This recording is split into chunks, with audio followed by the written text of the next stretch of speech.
Okay, here's some numbers. I don't think math was really my subject in school, but here's some numbers for you.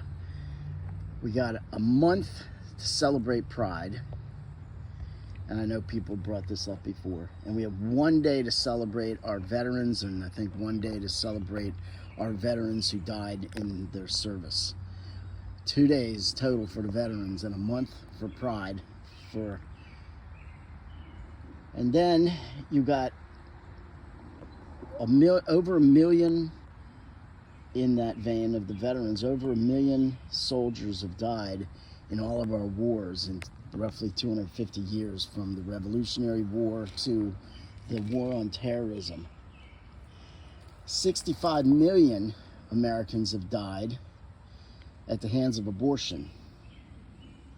So we got 2 days, we got a month for Pride, we got 2 days for the veterans, of which there are 1 million who died, over 1 million, and 65 million Americans, babies, innocents, have died at the hands of our citizens. Do we have a gun day? There's one. Do we have a day for gun violence? But there's another thought, which I probably shouldn't have brought up in this video, but where's the day, well, heck, we should have a whole dang season if you go by those numbers. 65 million Americans dead by abortion. We should then, if you go by the numbers of all, if you put the ratios together, we ought to have like 3 months in honor of the babies who this country, we allowed, our citizens allowed our lawmakers, and gave them the idea that this is what we wanted. Roughly half the population. Well, anyway, we won't go. I won't try to figure out those numbers.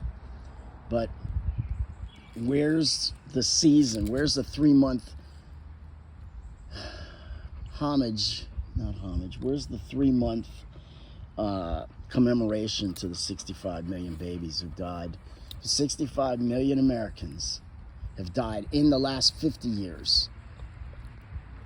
Over 1 million Americans died in the last 250 years in wars. 65 million in the war on human life. Instead of the war on terror, this is the war on human life. Human life, which is what a baby is in the womb. Human life. Killed by Americans.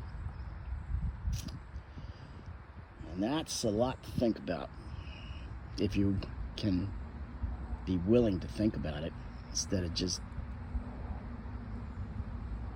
getting your feelings hurt.